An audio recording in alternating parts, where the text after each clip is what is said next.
कैफेट आज के लेक्चर का आगाज करते हैं। लेक्चर नंबर 13, लेक्चर 12 है, लेक्चर 12 कर, कोई बात नहीं। लेक्चर 12 का आगाज करते हैं। आज के लेक्चर में हम एप्लीकेशन ऑफ प्रोफेशनल स्केप्टिसिज्म की जो सिचुएशंस पढ़ रहे थे, एग्जांपल्स, उनको कंक्लूड करेंगे। ठीक है, मैंने आपको बताया था ये एग्जांपल्स आपके लिए इसलिए बहुत जरूरी है कि एग्जाम में कंफर्म में इन एग्जांपल में से वो केस स्टडी में से कुछ ना कुछ एग्जांपल जरूर पूछेगा, और इसमें से बहुत से कंसेप्ट्स ऐसे हैं जो आप आने वाले चैप्टर्स में सीखेंगे। इसीलिए मैंने यहाँ पे थोड़ी सी स्पीड स्लो रखी है, क्योंकि यहीं से हमारे कंसेप्ट्स बनेंगे। अगर ये सारी सिचुएशन आप अच्छे तरीके से समझ लेते हैं तो यूँ समझिए कि आपके सामने आधे से ज़्यादा ऑडिट खुल के आ गया, अगर ये सारी सिचुएशन आप अच्छे तरीके से समझ लेते हैं। तो ज़रा मुझे साथ साथ मेरे चलते जाइए, इसमें से जो हमने एग्जांपल्स कवर कर रही हैं वो मुझे आप टिक करवाते जाइएगा, बाकी फिर मैं डिस्कस करता जाऊंगा। सबसे पहले intended sale of shares or business. अगर कंपनी का डायरेक्टर्स का इरादा है या एग्जिस्टिंग शेयर होल्डर्स का इरादा है कि ऑडिट करवाने के बाद जल्द ही बिजनेस को बेच देना है, शेयर्स को बेच देना है, तो कोई रिस्क है? क्यों रिस्क है? जिससे पूछूं वो बताए क्यों रिस्क है? क्योंकि मैनेजमेंट या शेयर होल्डर एसेट्स को ओवरस्टेट करेंगे। क्यों ओवरस्टेट करेंगे? ताकि प्रॉफिट और एसेट्स ज्यादा होंगे तो उन्हें शेयर की बिजनेस की अच्छी वैल्यू मिलेगी। और सिमिलर रिस्क होता है जब बैंक से लोन लेने के लिए जाएं, ताकि ज्यादा लोन लेने के लिए एसेट्स को हायर अमाउंट पे शो करवाया जाता है। फिर हमने स्टडी किया unusual growth of sales. Sales में अनयूजुअल ग्रोथ हो, क्या रिस्क है? सेल्स की ओवरस्टेटमेंट का। लेकिन जब अनयूजुअल डिक्रीज ऑफ सेल्स हो तो इसमें अंडरस्टेटमेंट का रिस्क नहीं है, बल्कि इसकी बजाय क्या रिस्क है? ऑब्सोलीट इन्वेंट्री का। कि इन्वेंट्री सेल नहीं, भाई सेल्स का इन्वेंट्री से क्या ताल्लुक है? इन्वेंट्री अगर सेल नहीं हो रही तो इसका मतलब है इन्वेंट्री ऑब्सोलीट हो गई है, उसको एनआरवी पे राइट डाउन करना है। और अगर वो मैन्युफैक्चरिंग ऑर्गेनाइजेशन है, इन्वेंट्री खुद मैन्युफैक्चर भी कर रही है, तो फिर जिन इक्विपमेंट के जरिए से, प्लांट के जरिए से वो इन्वेंट्री मैन्युफैक्चर हो रही है, वो प्लांट भी इंप्लेड हो गए।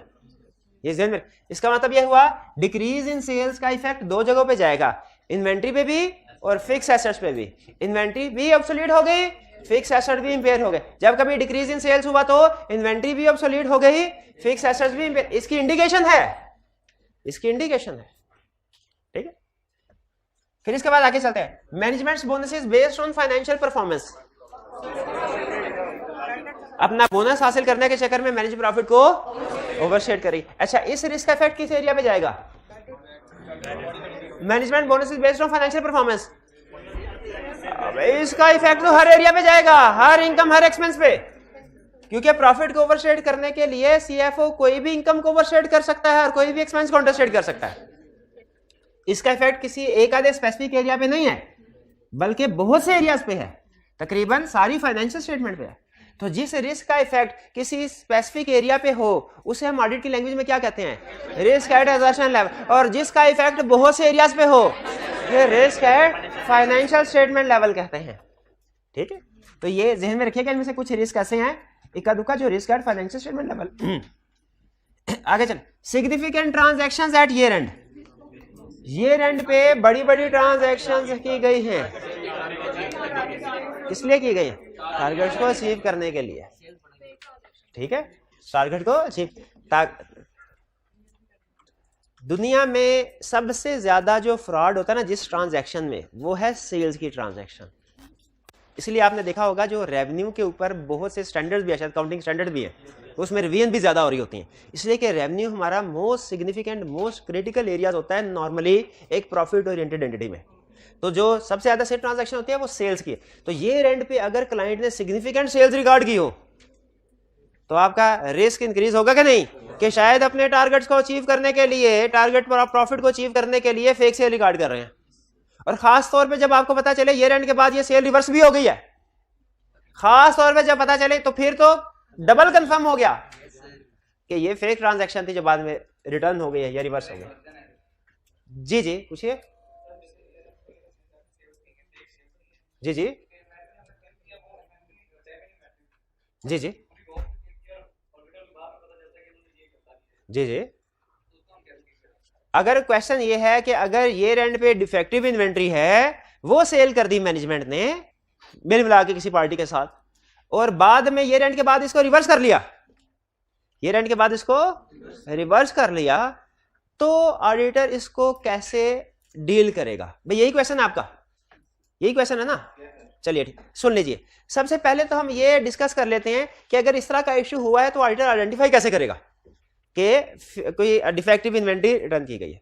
पहली चीज देखें, ईयर एंड अगर 31 दिसंबर है ना, तो ऐसा नहीं होता ऑडिटर 31 दिसंबर पे सारा ऑडिट करके घर चला जाएगा। वो ईयर एंड के बाद भी 2-2.5 महीने क्लाइंट की प्रेमिसेस पे बैठा रहता है। आपने लॉ में शायद पढ़ा होगा, ईयर एंड के बाद 4 महीने होते हैं जिसमें फाइनेंशियल स्टेटमेंट्स और ऑडिट रिपोर्ट सबमिट करवा के देनी, शेयर होल्डर को भिजवानी होती है।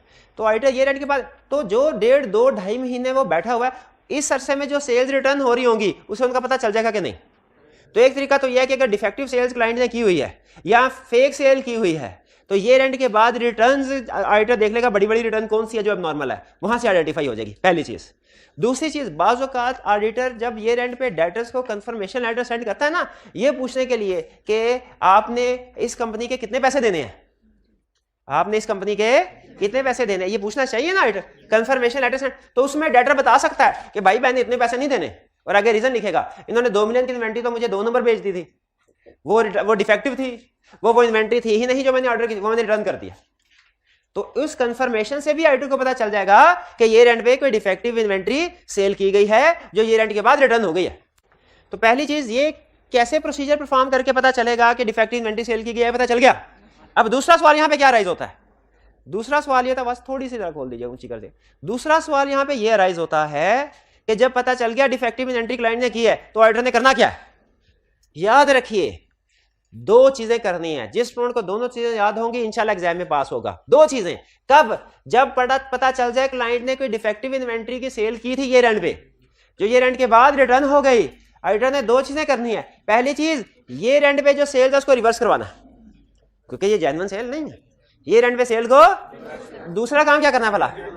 इन्वेंट्री को एनआरवी पे रिकॉर्ड करना है, इन्वेंट्री को एनआरवी पे रिकॉर्ड करना। ये दोनों आप एग्जाम की केस स्टडी में लिखेंगे तो फिर पासिंग मार्क्स मिलेंगे, वरना नहीं मिलेंगे, ठीक है।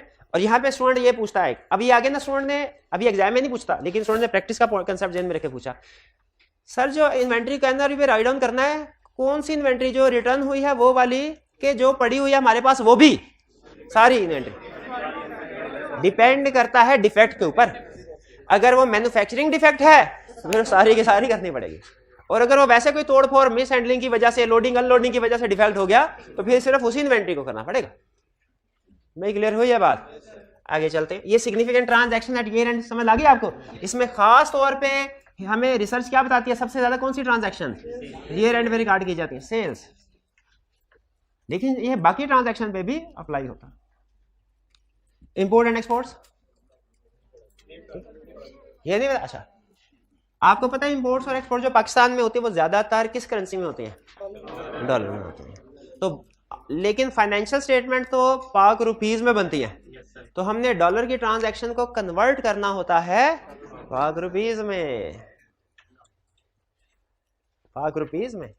तो अब आप कहेंगे सर ये कौन सा मसला है, आज डॉलर का जो भी रेट है 185 फॉर एग्जांपल, आज हमने $1 की चीज खरीदी तो कर दे एक्सपेंस डेबिट पेबल क्रेडिट 185 से। हाँ ये अच्छा, ये एट टाइम ऑफ ट्रांजैक्शन ये एंट्री ठीक है, लेकिन ये एंड पे जाके आपने रीस्टेट करना होता है फॉरेन करेंसी एसेट्स और लायबिलिटीज को बैलेंस शीट डेट पे। ये पढ़ा हुआ ना आपने? हाँ, क्लाइंट ये बैलेंस शीट डेट पे रीस्टेट नहीं करता, और अगर पढ़ा हुआ है तो मुझे बताएं। अब देखते हैं कौन ऐसा माइकल लाल क्लास में बैठा है जो सवाल का जवाब देता है। हमने मशीनरी मंगवाई है $1 मिलियन की, रेट है 185 का।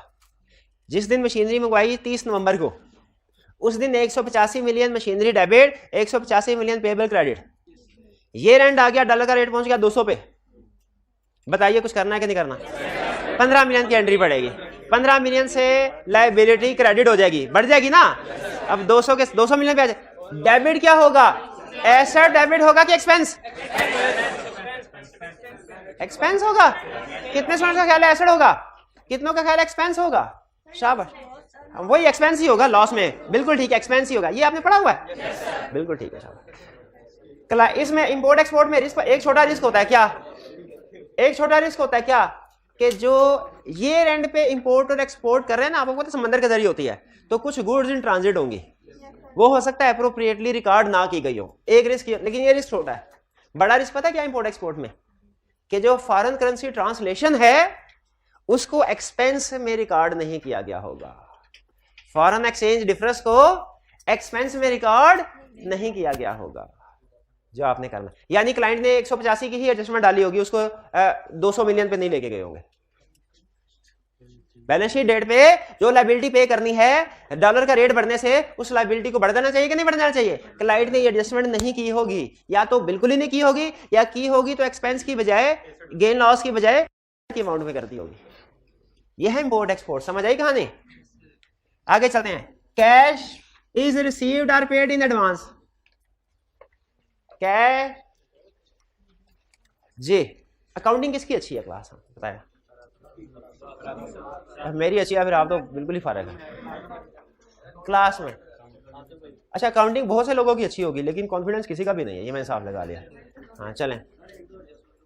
अच्छा एक दो जनो हमने क्लाइंट से चीजें खरीदनी है 100 रुपए की, उसको 20 रुपए एडवांस दिया, हमने क्या एंट्री करनी है? Purchases debit cash credit. कह रहे यही परचेजेस डेबिट नहीं होंगी, एडवांस डेबिट कैश क्रेडिट होगा। अच्छा, इसके बाद चीजें रिसीव की हमने और 50 रुपए उस वक्त अदा कर दिए। अब एंट्री एडवांस कितना दिया था? 20 दिया था। इसकी एंट्री बना के दिखाएं तो मन। एक मिनट ठहरे। परचेजेस डेबिट 50 से, एडवांस क्रेडिट, भाई उसे बताने तो दें। एडवांस क्रेडिट 20 से,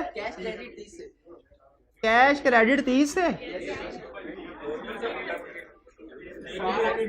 पहले 50 रुपए दिए थे, 100 रुपए की चीज मंगवाई थी, ये परचेज 70 कर दूं, लेकिन चीजें तो 100 रुपए की आई हैं। मैं बता, ठहर नहीं भाई ठहर, मुझे पता चल गया आज ये मुहावरा क्यों इजाद हुआ था, ओल्ड इज गोल्ड। हाथी मरा भी 1.25 लाख का होता है। मेरी अकाउंटिंग जितनी मर्जी फारिग हो, इतनी फारिग नहीं है जितनी आप। जब एडवांस पे करते हैं ना, अब अल्लाह करे ठीक हो जाए, एडवांस पे करते हैं तो एंट्री होती है हमारी advance to suppliers debit cash credit 20 से। फिर इसके बाद जब 100 अमाउंट की चीजें आएंगी, ये 100 रुपए की चीजों का एडवांस दिया था, तो परचेजेस 100 से ही डेबिट होगा, एडवांस एडजस्ट होगा 20 से, कैश क्रेडिट होगा 50 से, और शाबाश पेबल क्रेडिट होगा 30 से। और फिर इसके महीने बाद जब 30 रुपए जो ये पे करेंगे तो सर परचेजेस डेबिट नहीं, पेबल डेबिट कैश क्रेडिट। शाबाश। अच्छा मुझे सिर्फ ये बताइए, अगर ये सारी की सारी 100 rupees at time of delivery पे करनी होती तो क्या एंट्री होती? Purchase cash credit. खत्म, जिंदगी आसान हो गई कि नहीं हो गई? इसमें जिंदगी मुश्किल।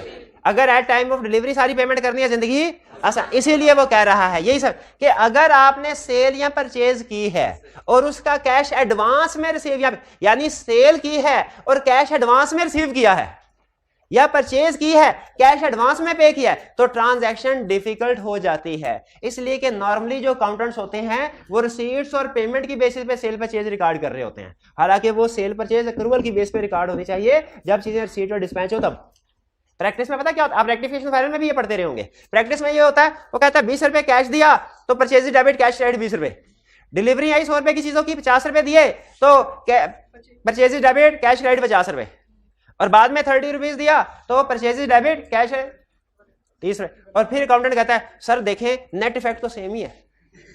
अच्छा नेट इफेक्ट सच में सेम ही है, लेकिन उस वक्त अगर ये तीनों चीजें सेम ईयर में रिकॉर्ड हो जाएं, अगर दरमियान में कहीं ईयर एंड आ जाए ना तो फिर ये ट्रांजैक्शन गलत हो जाती है। यही वो समझा रहा है हमें कि जब भी कैश आप रिसीव कर रहे होंगे एडवांस में या पे कर रहे होंगे एडवांस में, तो हमेशा आपका अकाउंट रिस्क है कि आपका अकाउंटेंट गलती करेगा, अनलेस कि आपने चार्टर्ड अकाउंटेंट रखा हो, वो तो गलती नहीं करेगा ना। ठीक है, हाँ कोई कैफ पार्ट क्वालिफाइड रखा हुआ है तो फिर गलती हो सकती है। फिर आगे चलें। इनकंसिस्टेंसी वाली बात आपको बता दी थी कि जब एक सोर्स और दूसरे सोर्स में कंफ्लिक्ट हो, डिसएग्रीमेंट हो, इनकंसिस्टेंसी हो, कॉन्ट्राडिक्शन हो, तो हमने किसकी बात माननी होती है? जो बाहर की पार्टी होती है कि जो अंदर वाली? किसी की भी नहीं, बल्कि फर्दर प्रोसीजर परफॉर्म करके डिसाइड करना होता है कौन सही है कौन गलत। और फर्दर प्रोसीजर क्या होंगे? केस टू केस वेरी करेंगे। फर्दर प्रोसीजर क्या होंगे जो परफॉर्म करने हैं? केस टू केस वेरी करते हैं। ठीक है, अच्छा वैसे मेरे ज़हन में बाज़ चीजें आती हैं आप में ऑडिटिंग के जरा रूह बेदार करने के लिए। ये ऐसी है, इसको आपने वेरीफाई करना है। कैसे वेरीफाई करेंगे? एक मिनट ये भाई बताए, ये एसी आप इस ऑर्गेनाइजेशन का ऑडिटर हैं, ये एसी लगाया आज ही लगा ना, ये नया, आपने इसको वेरीफाई करना है। बैलेंस शीट में इसकी अमाउंट लिखी हुई है 2 लाख, आपने इसको वेरीफाई करना है। एक मिनट है, बस उन्हीं को जी परचेज की नुमाइश देखेंगे 2 लाख है कि नहीं, शाबाश, ठीक है। और गुड सीड नोट देखेंगे, शाबाश। और हाँ, इसकी मार्केट में भी जाके वैल्यू देखेंगे। ये अच्छा मार्केट वैल्यू वाला कौन था? शाबाश, मार्केट में भी, क्योंकि ये आपको फर्क पता चल गया 2 लाख का तो नहीं मिलता है? कौन सा? ग्री हायर का सस्ता होता है ग्री से। ये पता नहीं इन्वर्टर वाला है कि नॉन इन्वर्टर है। नॉन इन्वर्टर है तो ये थोड़ा सस्ता होगा। टन का 1.5 टन का 1.5 टन का, तो ये मेरा ख्याल है कोई 95,000 1 लाख के आसपास का होगा। चले अच्छा, चले 85 नहीं भाई, वो कह रहे हैं डेली बेस पे, जैसे जैसे गर्मी बढ़ रही है ना डेली बेस पे रेट बढ़े। चले ठीक है, इसके आसपास होगा। मुझे ये बताइए, फिर आप इसको चला के भी देखना चाहिए कि नहीं? आपने नोट किया बंद पड़ा है तो चला के देखना चाहिए कि नहीं? अगर चला के देखा और चल गया तो आपकी तसल्ली हो गई कि प्रॉपरली वैल्यूड है। लेकिन अगर चला के देखा और नहीं चला, आप कहेंगे सर इसकी इंपेयरमेंट रिकॉर्ड करें।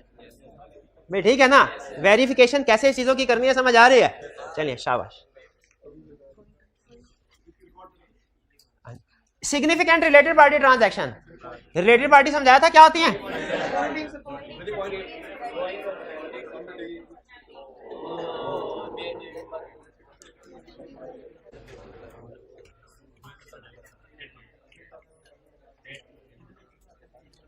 जी, तो रिलेटेड पार्टी एग्जांपल्स बताइए। रिलेटेड पार्टीज की क्या है? Holding, subsidiaries, society, company. और नेचुरल पर्सन में क्या एग्जांपल्स हैं? डायरेक्टर्स, चीफ एग्जीक्यूटिव्स और उनके रिलेटिव्स। अच्छा, काउंटिंग में हो सकता है किसी और तरीके से रिलेटेड पार्टीज को डिफाइन किया गया हो, लॉ में हो सकता है किसी और तरीके से किया गया हो, लेकिन तकरीबन मिलती जुलती चीजें होती हैं। अल्फाज का फर्क के एसोसिएटेड, होल्डिंग, सब्सिडीज वगैरह, और इनके में जो ऐसे लोग जो की मैनेजरियल रोल प्ले कर रहे होते हैं और उनके रिलेटिव भी, ये ध्यान में रखिएगा। वो एग्जाम में डायरेक्टर के किसी भी रिश्तेदार को अगर केस स्टडी में ले आता है ना, चीफ एग्जीक्यूटिव के किसी भी रिश्तेदार को केस स्टडी में ले आता है, तो किस लिए ला रहा है? रिलेटेड पार्टी ट्रांजैक्शन बताने के लिए। एक क्वेश्चन में उसने कहा कि कंपनी का 4 मंजिला बिल्डिंग है, कंपनी के पास 1 मंजिल डायरेक्टर की बेटी है फैशन डिजाइनर, उसका बुटीक है, उसको रेंट फ्री अकोमोडेशन के तौर पे दे दिया। बताइए क्या प्रॉब्लम है इस ट्रांजैक्शन में? रिलेटेड पार्टी ट्रांजैक्शन है, जो आर्म लेंथ बेसिस पे रेंट ही नहीं ले रहे, रेंट फ्री, रेंट ही नहीं। तो इसी तरीके से ध्यान में रखिएगा, जब कभी किसी मैनेजमेंट के किसी भी बंदे का रिश्तेदार वो केस स्टडी में डाल देना, तो इसका मतलब क्या हुआ? वो रिलेटेड पार्टी आ गए। Going concern issues. Going concern क्या होता है? गोइंग, चलती का नाम गाड़ी। गोइंग कंसर्न ऐसी ऑर्गेनाइजेशन जो चल रही है, ऐसी ऑर्गेनाइजेशन जो चल रही है। अगर कोई ऑर्गेनाइजेशन चल रही है और अंदाजा है 1 साल चलती रहेगी, हम उसे कहते हैं ये है गोइंग कंसर्न। और अगर पता हो एक ऑर्गेनाइजेशन 1 साल अगले नहीं चलेगी, उसके अंदर अंदर ठप हो जाएगी, तो ये क्या है? Not going concern. Not going concern. अगर कोई ऑर्गेनाइजेशन नॉट गोइंग कंसर्न है या मसले मसाइल हैं जो डाउट क्रिएट कर रहे हो, तो उन मसले मसाइल को हमने डिस्क्लोज करना होता है। ठीक है, इसको कहते हैं इवेंट्स या condition casting doubt on going concern. क्या कहते हैं? बोले events or condition casting doubt on going concern. बता सकते हैं वो कौन कौन से इवेंट या कंडीशन है जो गोइंग कंसर्न पे डाउट क्रिएट कर सकते हैं? एक वन बाय वन। कोई नया कंपीटर आ गया और वो सक्सेसफुल कंपीटर है, उसकी प्रोडक्ट मार्केट में बहुत चल रही है, इसका मतलब है हमारी तो ठप हो गई। इसके अलावा वन बाय वन आप बताइए।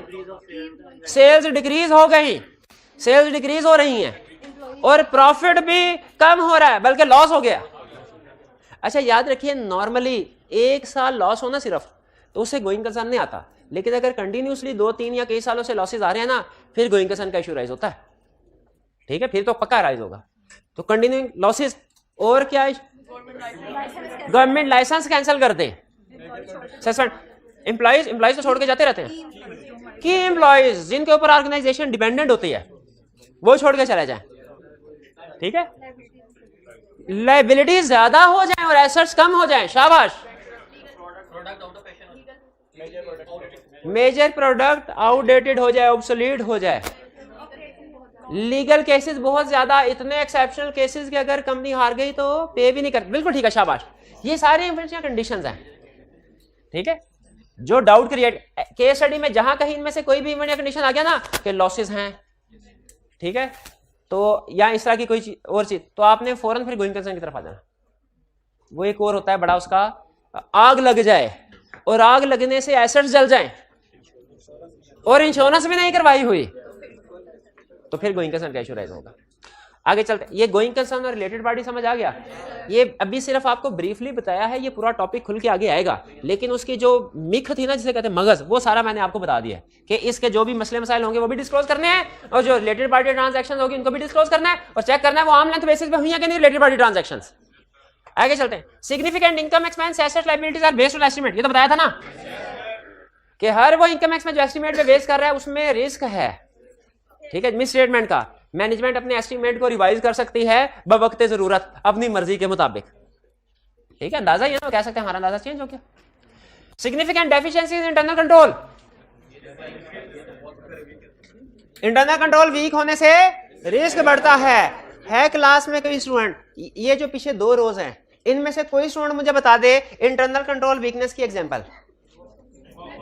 1 मिनट ठहर जाए, इनसे सुन लेते। अच्छा, रिकंसिलिएशन बनना वीकनेस है कि रिकंसिलिएशन ना बनना रिकंसिलिएशन, और क्या वीकनेस है? बीआरएस स्टॉक काउंट नहीं हो रहा, रिकंसिलिएशन नहीं बन रही, बिल्कुल ठीक है। अप्रूवल्स नहीं हो रही ट्रांजैक्शंस की, सेग्रीगेशन ड्यूटीज, आपको लफ्ज याद है? इसका मतलब क्या होता है ये भी पता है? ये तो बड़ा मुश्किल लफ्ज था। सेग्रीगेशन ड्यूटीज का क्या मतलब है? एक ट्रांजैक्शन में एक से ज्यादा लोगों का इन्वॉल्व होना है, ट्रांजैक्शन को सेपरेट कर दिया जाए डिफरेंट टास्क में, और हर टास्क अलग बंदा कर रहा हो, हर टास्क अलग पर्सन कर रहा हो जी। फिर इसके बाद लैक ऑफ कॉम्पिटेंस और इंटेग्रिटी इन मैनेजमेंट और एम्प्लॉय, इसमें आपको 4 रिस्क बताए थे, 4 तरह के, 5 थे, हाँ शाबाश भूल गए, 5 थे बिल्कुल। Competence error, integrity fraud, management financial statement level और एम्प्लॉयज असर्शन लेवल। और अगर मैनेजमेंट इन्वॉल्व है तो विड्रॉ भी करता है, एम्प्लॉय इन्वॉल्व हो ना तो उसको तो निकाल बाहर करते हैं, लेकिन अगर मैनेजमेंट ही फ्रॉड में इन्वॉल्व हो तो ऑडिटर कहता है मैं ऐसी ऑर्गेनाइजेशन का ऑडिट नहीं करता था। Inventory is held at various locations, or inventory is held with third party, or physical count was not done at here. Inventory is held at various location, आपने देखा होगा कुछ कंपनीज ऐसी होती है जिनकी इन्वेंटरी एक ही जगह पे है, कुछ कंपनीज ऐसी होती है जिनकी इन्वेंटरी डिफरेंट लोकेशंस पे मौजूद होती है।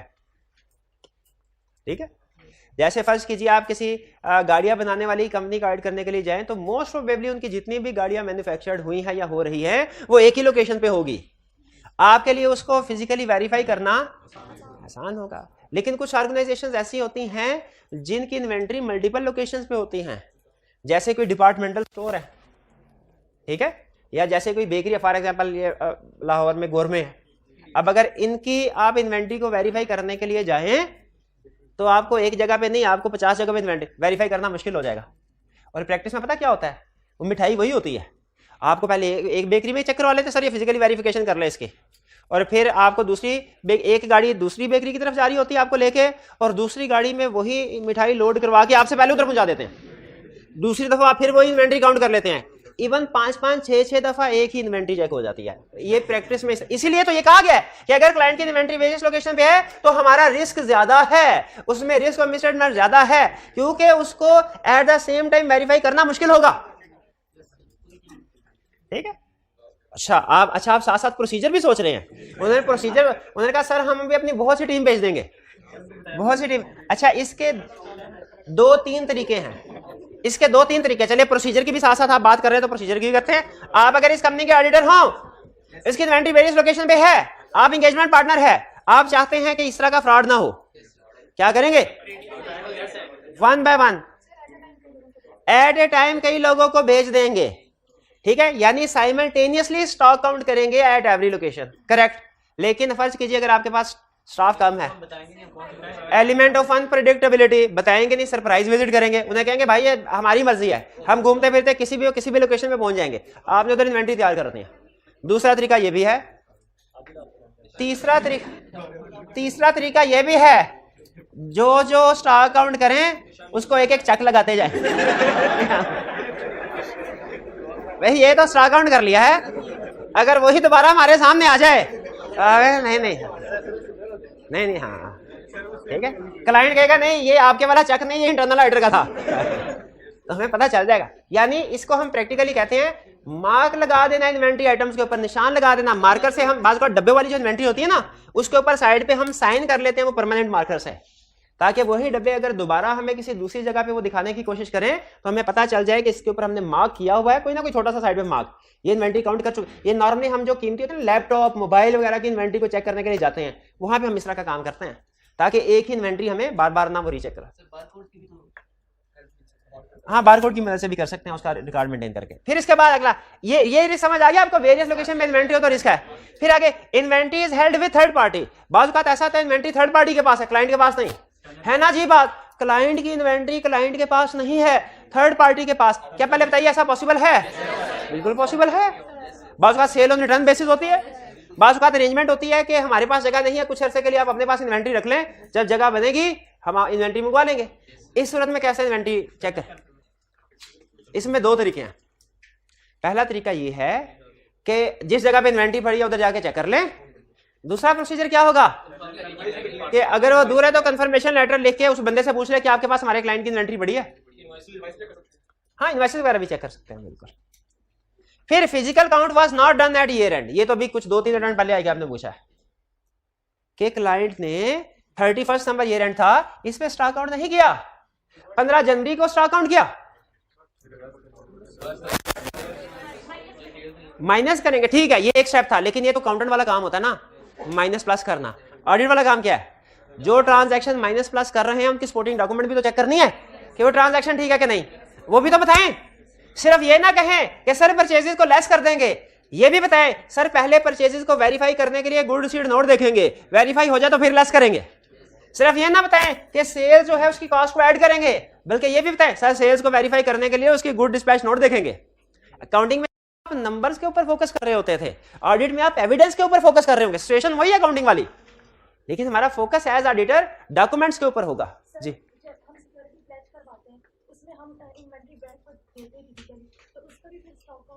बिल्कुल, अगर आपने सिक्योरिटी के तौर पे जमानत के तौर पे इन्वेंटरी किसी के पास रखवाई हुई है, उसका भी स्टॉक काउंट हम कर सकते हैं, बिल्कुल हम कर सकते हैं। ठीक है, वो बैंक से अगर बैंक अच्छी रेपुटेशन का है तो कंफर्मेशन लेटर सेंड करके कंफर्मेशन भी मंगवा सकते हैं, नहीं तो खुद भी जाके विजिट कर सकते हैं। वो उसका राइट, जो बंदा सिक्योरिटी रखवाता है ना उसका राइट होता है, आपने शायद लॉ में पढ़ा होगा, वो जब चाहे तो जाके उसको विजिट कर सकता है, देख सकता है। तो हम कहेंगे भाई चल हमारे साथ, तुम्हारी भी तसल्ली हो हमारी भी तसल्ली हो। Physical count was not done eight year and, ये क्लियर हो गया। ये खास तौर पर रिकंसिलिएशन जो अपने केस स्टडी में आएगी, क्लियर। अब मानते हैं इन सब में रिस्क होते हैं, और साथ ही साथ आप एक एक दो प्रोसीजर भी बता रहे हैं मुझे, ठीक है। अच्छा मुझे ये बताइए, अब बहाने बहाने से मैं इसी तरह, क्योंकि आपको पता है एग्जाम में ना वो अनसीन सिचुएशन देगा, मैं आपको तैयार करना चाहता हूँ, ठीक है। आपके छोटे भाई ने, आप भी घर में मौजूद, आपका छोटा भाई भी मौजूद, आपके छोटे भाई ने आपकी मौजूदगी में वालिद साहब से कहा मैंने कॉलेज की फीस देनी है 50,000 रुपये और किताबें लानी है 10,000 रुपये, मुझे मबलिग 60,000 रुपये दीजिए। तो आप चुप करके खड़े रहेंगे, आप कैसे वेरीफाई करेंगे इस ट्रांजैक्शन को?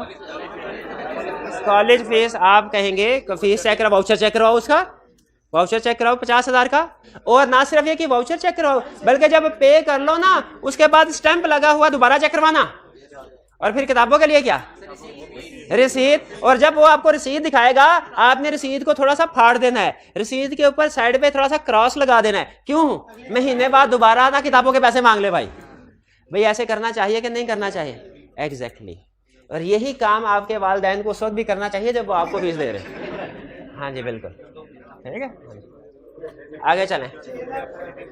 मैं जब छोटा था ना, अब तो खैर घर से एकेडमी के पैसे लेता था, लेकिन जाता नहीं था एकेडमी। ये सच में है, मुझे गेम्स खेलने का शौक होता था, घर से पैसे लेके एकेडमी के गेम्स की दुकान में घुस जाता था और 2-3 घंटे उधर गुजार के वापस, घर वालों ने कभी पूछा फिर भी बन गया। हाँ जी बस। अच्छा आगे चलते हैं। लेकिन जिस दिन वो मुझे एविडेंस मांग ले तो उस दिन मैं पकड़ा जाता ना। हाँ नहीं कभी नहीं। अच्छा मजे की बात बताऊं, एक दफा बड़े भाई ने पकड़ लिया था मुझे, वो मैं भी गेम में था, वो भी आ गया।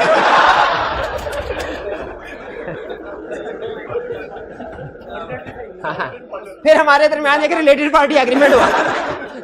हमने कहा कोई घर जाके नहीं बताएगा। आगे चलते हैं। वैल्यूएशन ऑफ इन्वेंटरी, अच्छा ये भी डिस्कस हो गया था, ठीक है हमने। अच्छा वो कौन कौन सी सिचुएशन है जिसमें इन्वेंटरी एनआरवी पे राइट डाउन करनी पड़ती है? इन्वेंटरी की वैल्यू इफेक्ट होती है जब सेल या उसकी डिमांड इन्वेंटरी डिक्रीज हो रही हो, inventory obsolete, long standing inventory हो या इंक्रीज इन, ये बताया था मैंने, बहुत अहम, बहुत अहम। वो आपको देगा बैलेंस शीट, पिछले साल की फिगर 30 मिलियन, इस साल की 40 मिलियन, क्या रिस्क आइडेंटिफाई होता है? इन्वेंटरी बिक ही नहीं रही, कोई 10 को मिलियन की इन्वेंटरी रफली 10 को मिलियन की इन्वेंटरी लग रहा है कि बिक नहीं रही, ऑब्सोलीट है। New product launch by company और कंपेटिटर, जब भी न्यू प्रोडक्ट लॉन्च करें एग्जिस्टिंग प्रोडक्ट्स फारग ना, इसी प्रोडक्ट फारग ना, ऑब्सोलीट हो जाए क्योंकि वो रेलिवेंट नहीं रहती। तो जब भी न्यू सेशन के लेक्चर्स आएंगे तो पुराने सेशन के लेक्चर ऑब्सोलीट हो जाएंगे क्या? नहीं, क्योंकि वो आउटडेटेड हो सकते हैं। रिस्क हाँ मतलब बिल्कुल जीरो नहीं होते, मैं जो ऑब्सोलीट प्रोडक्ट होते हैं बिल्कुल जीरो नहीं होते, लेकिन उनकी वैल्यू तो कम हो जाते हैं ना, वो अपडेटेड नहीं होंगे, उनमें लेटेस्ट चीजें डिस्कस नहीं होगी, एग्जामिनर का करंट फोकस के मुताबिक डिस्कशन वगैरह वगैरह जो आपको ओरिएंटेशन में बताई थी। तो उसी तरह ये ज़हन में रखेगा, बिल्कुल जीरो नहीं होती इन्वेंटरी, स्टिल वैल्यूएबल है, स्टिल वैल्यूएबल है, लेकिन लेटेस्ट जो है वो तो जाहिर है ज्यादा वैल्यू। तो लेटेस्ट प्रोडक्ट जब कभी आएगी एग्जिस्टिंग या प्रीवियस प्रोडक्ट्स एनआरवी पे आएगी, उनकी वैल्यू कम हो जाती है। आगे चलते हैं। डिफेक्टिव गुड्स रिटर्न बाय, ये तो अभी डिस्कशन हुई, भाई ये क्लियर। अब वैसे मेरा इरादा नहीं था, लेकिन आप खुद प्रोसीजर बता रहे हैं तो चलें फिर इसका भी बताएं। हमने देखा क्लाइंट की बैलेंस शीट में पिछले, ये हाइब्रिड में से कोई स्टूडेंट बताएगा, हाइब्रिड में से स्टूडेंट बताएगा, कैश की चले हाइब्रिड में से स्टूडेंट बताएगा, कोई क्या बताएगा? पिछले साल हमने देखा इन्वेंट्री थी 50 मिलियन, इस साल क्लाइंट की बैलेंस शीट में इन्वेंट्री है 70 मिलियन। हमारा रिस्क है कि कुछ ना कुछ ऑब्सोलीट इन्वेंट्री पड़ी हुई है, इन्वेंट्री ऑब्सोलीट हो गई, अब उसको राइट डाउन करना है। कैसे पता चलेगा कि किस अमाउंट पे राइट डाउन करना है? शाबाश, उसकी मार्केट वैल्यू। कैसे पता चलेगी market value? Latest selling price देख लेंगे। और आप अपने सारे स्टॉक में से ऑब्सोलीट आइटम कैसे आइडेंटिफाई कर सकते हैं कि 100 आइटम्स पड़ी हैं, इनमें से कौन कौन सी ऑब्सोलीट हो गई हैं? एक आपने कहा सर हर एक की सेल प्राइस देखेंगे, जिसकी सेल प्राइस कम है वो ऑब्सोलीट हो गई, करेक्ट। और जो पुराना स्टॉक हो, ये हाइब्रिड में से बताने लगे भाई, शाबाश, बताएं कोई। फर्स्ट इन फर्स्ट, यानी जो पुरानी चीजें हैं, वो कह रहे हैं, कहने का मतलब यह कि जो पुरानी चीजें हैं सर वो ऑब्सोलीट है। ये कैसे पता चलेगा कौन सी चीजें पुरानी है? मैन्युफैक्चरिंग डेट देखेंगे, यानी आप काउंटिंग की एक टर्म भूल गए, एजिंग रिपोर्ट देखेंगे। एजिंग रिपोर्ट से पता चल जाता है कौन सी इन्वेंटरी कितनी पुरानी है। क्लियर हो गया? उससे भी पता चल जाएगा। अच्छा, क्या फिजिकल वेरिफिकेशन के दौरान पता चल सकता है कि कौन कौन सी इन्वेंटरी ऑब्सोलीट हो गई है? वो कैसे पता चल सकता है? कंडीशन, जो इन्वेंटरी टूटी फूटी है, जो इन्वेंटरी जली हुई है, जो इन्वेंटरी खराब है, फिजिकल कंडीशन उसकी डिस्टर्ब नजर आ रही है, उसका मतलब क्या है? ऑब्सोलीट है, ऑब्सोलीट हो चुकी है। एक वैसे में केस स्टडी में उसने पूछा, उसने कहा आप स्टॉक काउंट करने गए क्लाइंट के प्रेमिसेस हुए, वहां पे 4 मशीनें पड़ी थी, 3 मशीनों की ठीक ठाक सफाई हुई थी, चौथी मशीन के ऊपर गर्दो गुबार पड़ा हुआ है, गर्दो गुबार पड़ा हुआ है। बताइए कोई रिस्क है कि नहीं? क्या रिस्क है? वो इन्वेंटरी गर्दो गुबार पड़ा, इसका मतलब है वो यूज नहीं हो रही। यूज क्यों नहीं हो? खराब हो गई होगी, इंपेयरमेंट का रिस्क है। ठीक है। अच्छा, इंपेयरमेंट का रिस्क है, तो जिस तरह आपने मुझे बताया कि सर इन्वेंटरी के ऑब्सोलीट होगी, उसको आइडेंटिफाई करने के लिए एजिंग रिपोर्ट देखेंगे, उसकी फिजिकल कंडीशन देख लेंगे, मार्केट वैल्यू देख लेंगे। उसी तरह एसेट इंपेयर हो गया है, इंपेयरमेंट लॉस कितना रिकॉर्ड करना है, इसके लिए एक प्रोसीजर बता दे, क्या करेंगे? मार्केट, उसे क्या कहते थे कैलकुलेट करने को? रिकवरेबल अमाउंट कैलकुलेट करेंगे, शाबाश। या वैल्यू न्यूज का वर्ग, हाँ कोई एक, हाँ बिल्कुल करेंगे। अच्छा, इसका इंपेयरमेंट टेस्ट करेंगे, शाबाश। और इंपेयरमेंट टेस्ट में ये वैल्यू, ये ध्यान में रखिएगा, इंपेयरमेंट ऑफ फिक्स एसेट्स का अगर प्रोसीजर पूछे तो उसमें इंपेयरमेंट टेस्टिंग जरूर कहीं लिखेंगे, और उसमें दो लफ्ज इस्तेमाल करने हैं हमने, एक value in use, fair value less cost to sell. अच्छा आगे चलते हैं। एडिशन टू फिक्स एसेट्स, अगर during the year fix assets में बहुत ज्यादा एडिशंस हुई हैं, आपने काउंटिंग में पढ़ा हुआ है रेक्टिफिकेशन ऑफ एरर का कंसेप्ट, कोशिश की थी, कोई बात नहीं। उसमें कोई इस तरह के एरर होते थे कि रेवेन्यू आइटम्स कैपिटल में क्लासिफाई हो गई, कैपिटल रेवेन्यू में हो गई। तो मुझे बताइए, अगर during the year significant repair and maintenance expenditure इनकर किए गए हैं, तो क्या रिस्क है कि कुछ कैपिटल नेचर के एक्सपेंस भी एक्सपेंस आउट हो गए हैं? कैपिटल नेचर का रिस्क है कि नहीं है? बिल्कुल रिस्क है। और अगर सिग्निफिकेंट फिक्स एसेट्स ऐड किए गए हैं तो उसमें भी रिस्क है कि नहीं कि कुछ रेवेन्यू नेचर की आइटम्स भी कैपिटलाइज हो गई होंगी। याद रखें, जब कभी कहीं पे कंस्ट्रक्शन होती है ना, जैसे रूम है, इसकी कंस्ट्रक्शन हुई है, इसमें बहुत सी कैपिटल नेचर की आइटम्स तो ऐड हुई हैं, लेकिन कुछ रेवेन्यू नेचर की आइटम्स भी ऐड हुई हैं, ठीक है। लेकिन हो सकता है कि अकाउंटेंट सारे के सारे खर्चे को कैपिटल एक्सपेंडिचर में डाल दे, या सारे के सारे खर्चे को रेवेन्यू। तो याद रखें, जब कभी सिग्निफिकेंट रिपेयर एंड मेंटेनेंस होगी, या जब कभी सिग्निफिकेंट फिक्स एसेट एडिशन होगी, दोनों सूरतों में सेम रिस्क है। क्या? कि there may be misclassification between revenue and capital expenditure, there may be misclassification between revenue and capital expenditure, ठीक है। तो जब कभी एग्जाम में आपको क्वेश्चन में कहे कि मेजर फिक्स एसेट परचेज किए हैं ड्यूरिंग द ईयर, आपने कहना है तो लगता है इसमें कुछ रेवेन्यू नेचर की आइटम्स भी कैपिटलाइज कर दी गई होंगी।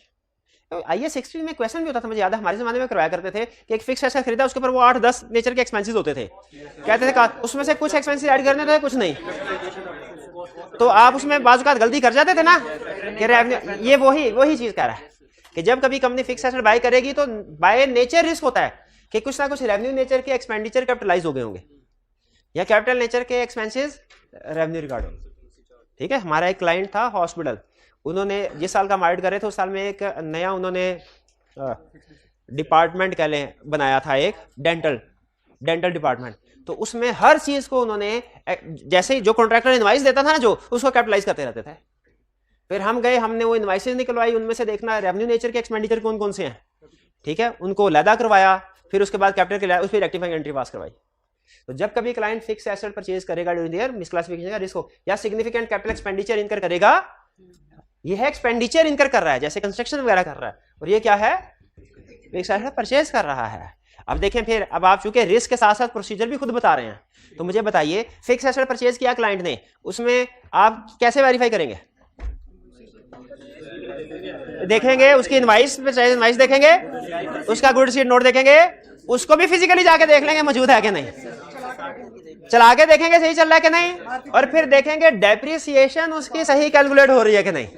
डेप्रिसिएशन का रूल आपको याद है, full year depreciation in the year of purchase, no depreciation in the year of sale, ये याद है?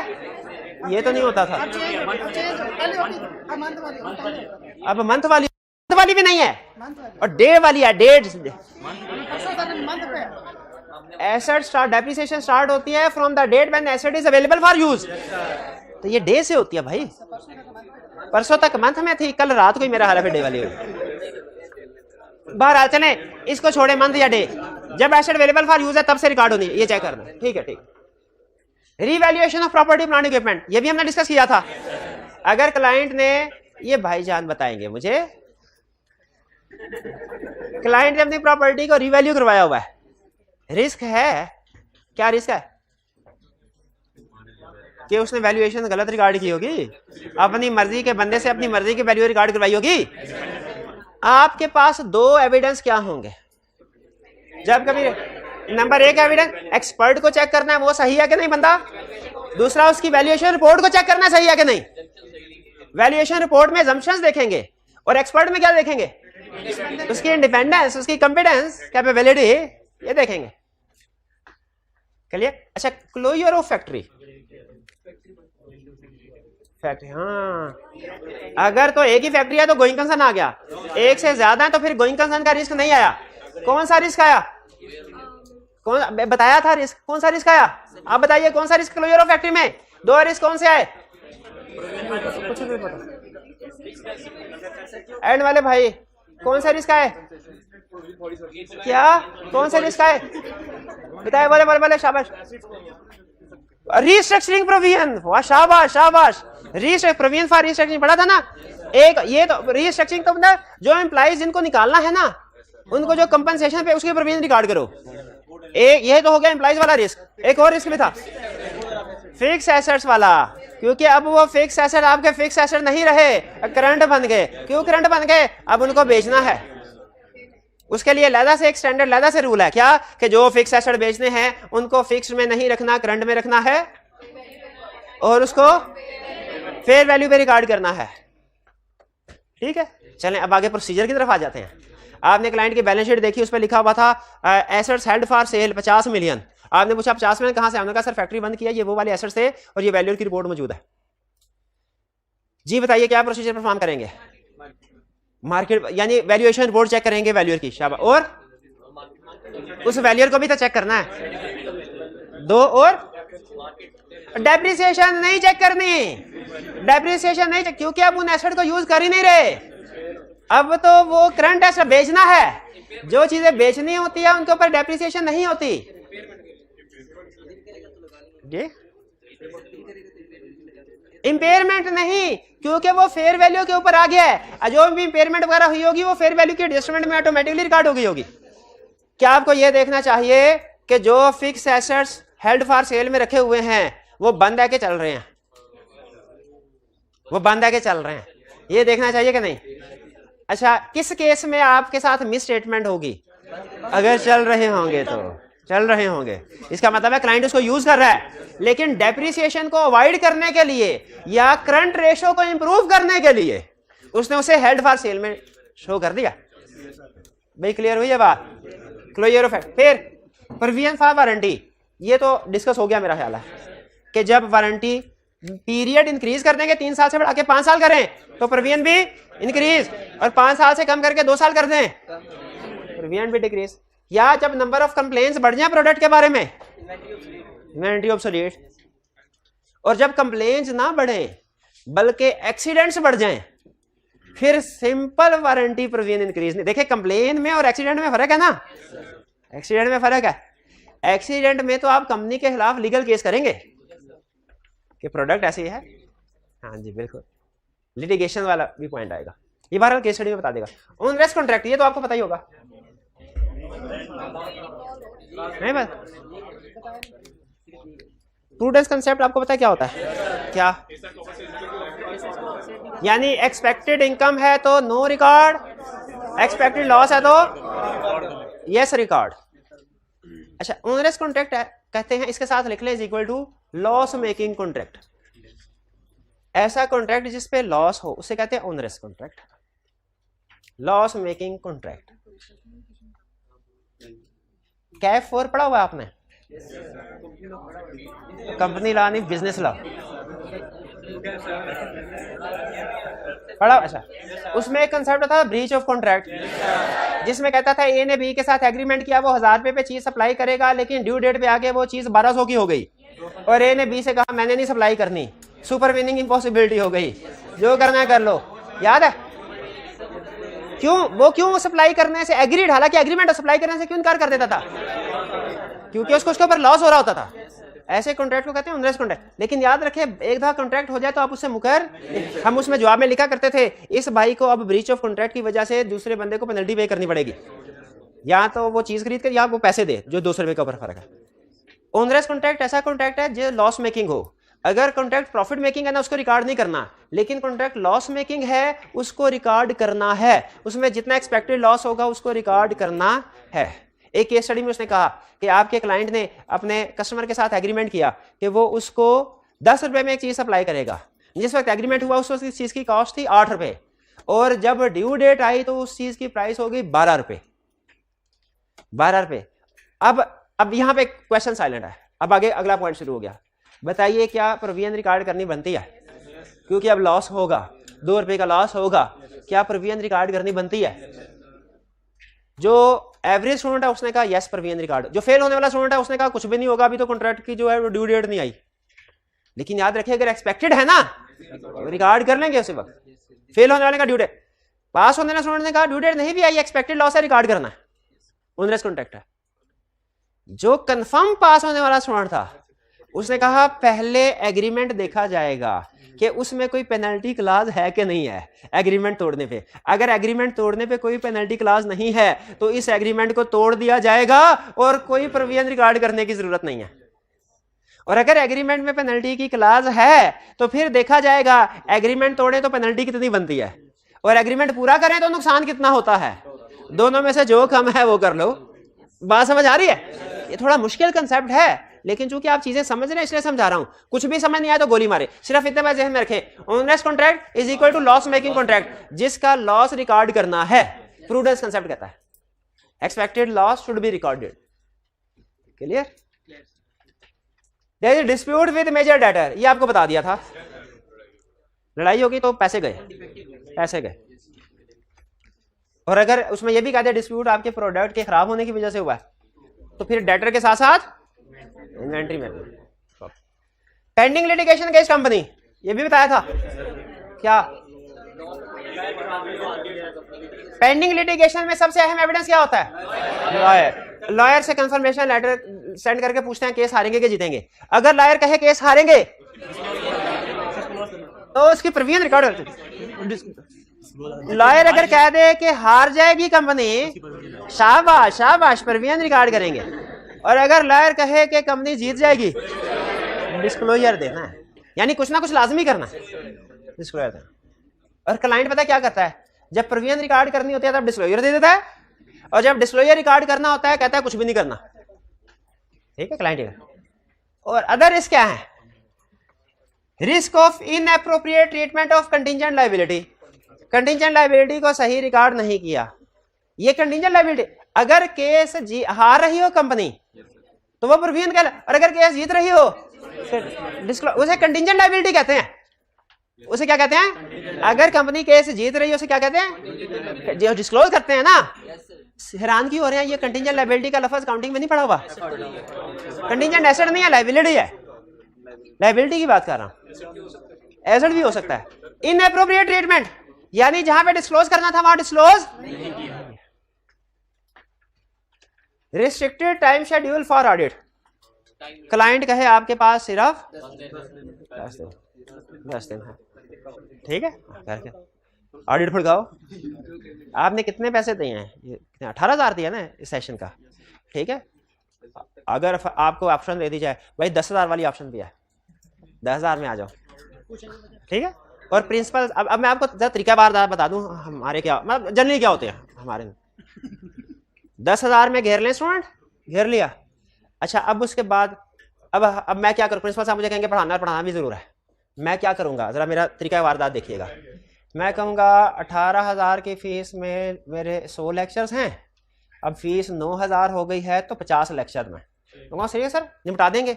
अब क्या होगा भला बताइए? क्या मैं फड़काऊंगा? कैसे फड़काऊंगा? केस स्टडी की प्रैक्टिस कोई नहीं, ये लिस्ट दी है आपसे, ये 3 दिन लगाए ना, तीसरा दिन है ना आज, ये मैं आपसे कहूंगा अब ये देखिएगा 10 मिनट में कैसे फड़कती लिस्ट। ये तरीका बता रहा हूं आपको। ये लिस्ट है बच्चों, ये आपने इसमें बहुत से कंसेप्ट पहले पढ़े हुए हैं, आपने घर जाके रीडिंग करनी है। इसमें से जो चीज समझ ना आए कल पूछ लीजिएगा, और कल पूछ के कोई नहीं पूछ, आपको भी पता है 10 मिनट में पढ़ा गया कि नहीं पढ़ा गया, इस तरीके से। तो अगर टाइम मैनेजमेंट की तरफ से मुझे टाइमलाइन स्ट्रिक्ट दी जाए कि आपने 50 आवर्स में ही ऑडिट को कंप्लीट करना है तो क्या रिस्क पड़ेगा? Exactly practice. और हर बंदे के साथ इस तरह होता है, ये नहीं कि हम लोग करते हैं, हर प्रोफेशन में इसी तरह होता है। अगर आप टाइम कम देंगे तो वो क्या हो, काम भी कम करेगा। तो अगर हम ऑडिटर को कहेंगे कि 31 दिसंबर ईयर एंड है, 15 जनवरी तक तुमने रिपोर्ट साइन करनी है, तो क्या कर देते हैं सर, नो प्रॉब्लम, तो इसमें क्या रिस्क है? रिस्क क्या है? जब कि ऑडिटर बहुत से प्रोसीजर मेड कर सकता है। जैसे हम अगर 50 घंटों में निपटा दें तो बहुत से प्रोसीजर मेड हो सकते हैं। केस स्टडी की डिस्कशन नहीं होगी, पास पेपर की डिस्कशन नहीं होगी, कंसेप्ट खुल के एक लफ्ज के साथ एक्सप्लेन नहीं होंगे, ठीक है, वगैरह वगैरह। तो यहाँ पे ये समझ आए रिस्ट्रिक्टेड नहीं, मुझे उन्होंने खुला टाइम दिया, बेफिक्र रहिए ना, समझे क्या टाइम कम है आपके सेशन के लिए, खुला टाइम। हाँ जी फीस 18,000 फीस दी है ना, हाँ तो भाई वो हलाल भी करने हैं। हाँ बिल्कुल, यहाँ पे भड़काने वाला रिस्क है ना। Restricted time schedule for audit का मतलब क्या है कि ऑडिटर को ऑडिट करने के लिए कम टाइम मिला है, मैनेजमेंट प्रेशराइज कर रही है ऑडिटर को जल्दी जल्दी ऑडिट करो, तो इसमें रिस्क क्या है, ऑडिटर में not obtain sufficient evidence. Auditor हाँ बाद में केस हो सकता है, लेकिन रिस्क है, ठीक है, केस हो सकता है, लेकिन वो बाज़-औक़ात आपको पता है फिर वो रिस्क ले लेते हैं। Predecessor auditor did not wish to be reappointed. Predecessor auditor कौन है? Predecessor auditor is equal to previous auditor. आपको पता चले प्रीडिसेसर ऑडिटर, अच्छा जब कभी आप किसी से बाइक लेने के खरीद रहे, कोई बाइक बेच रहा है, गाड़ी बेच रहा है, घर बेच रहा है, आप जाते हैं सबसे पहला सवाल क्या करते हैं, क्यों बेच रहे हो? रिस्क है ना, कोई गड़बड़ तो नहीं है, पता चले घर है उसमें जिन्नात रहते हैं, ठीक है। हाँ वो गाड़ी हाँ चलते चलते कभी वो उड़ना शुरू हो जाती है, कभी बैठ जाती है, प्रॉब्लम्स है भाई पूछेंगे। उसी तरह अगर आपको पता चले प्रीवियस ऑडिटर रीअपॉइंट नहीं होना चाहिए था, नहीं होना चाह रहा, did not wish to be reappointed, तो शुक्र अदा करेंगे आप, शुक्र है वो गया तो हमारी बारी आई, के पूछेंगे सोचेंगे वो क्यों रीअपॉइंट नहीं होना चाहिए चाह रहा था, उसकी गुड रीजन भी हो सकती है, बैड रीजन भी हो सकती है, वो आगे डिस्कस करेंगे क्या। लेकिन बहरहाल इनिशियली आपने एक दफा जो अलर्ट हो जाना है कि लगता है कोई डिसएग्रीमेंट था इसका मैनेजमेंट के साथ, लगता है कोई गड़बड़ थी, कोई एविडेंस नहीं दे रहे थे उसको, कोई लड़ाई झगड़ा था, कोई तनहा रोकी, ये भी रीजन होती है। तनहा नहीं कहना चाहिए, रिम्यूनरेशन कहना चाहिए, क्योंकि ऑडिटर एम्प्लॉय नहीं होता, रिम्यूनरेशन रोकी हो, उसकी फीस रोकी हो, ज्यादा बेहतर लफ्ज। या एक्सप्रेस मॉडिफाइड ओपिनियन, पता चला पिछले साल कैडर ने मॉडिफाइड ओपिनियन एक्सप्रेस किया, रिस्क है कोई? मॉडिफाइड ओपिनियन किसी ना किसी मसले की वजह से किया होगा ना, तो जो मसला पिछले साल था वो इस साल भी होगा कि नहीं होगा? चांसेस हैं कि होगा, चांसेस हैं कि होगा। कंटीजेंट लायबिलिटी वाला पॉइंट सुन ले। कंटीजेंट लायबिलिटी एक मुश्किल एरिया है, हो सकता है क्लाइंट ने इसे ठीक रिकॉर्ड ना किया हो। कंटीजेंट लायबिलिटी एक मुश्किल एरिया है, हो सकता है क्लाइंट ने इसको ठीक रिकॉर्ड ना, भाई मुश्किल है कि नहीं है ना। कंटीजेंट लायबिलिटी का क्या करना होता है नहीं पता ना, क्लाइंट को भी नहीं पता होता, यही रिस्क है, उसे ठीक रिकॉर्ड नहीं आती है, ठीक है। लेकिन इसका करना क्या है वो मैं बताऊंगा, लेकिन अभी नहीं, वो आगे चैप्टर आएगा। वैसे ही आपका काउंटिंग का टॉपिक है, ये IAS 37 में सिखाते हैं। IAS 37 कितने स्टूडेंट्स ने पढ़ा है? IAS 37 प्रोविजंस और कंटीजेंसी वाला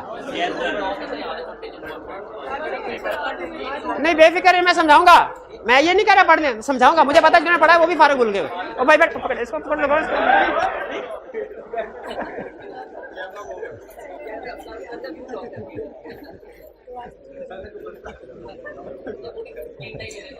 हाँ क्या कह रहा? हाँ ठीक, अच्छा ये एग्जाम्पल सारी आपने पढ़ ली। फिर बता रहा हूं इस सारी लिस्ट के बारे में दो बातें। एक बात यह कि लाजमी एग्जाम में केस स्टडी आएगी, और दूसरी बात यह कि आपके तकरीबन मोर देन 50% ऑडिट के कंसेप्ट इस लिस्ट में छुपे हुए हैं।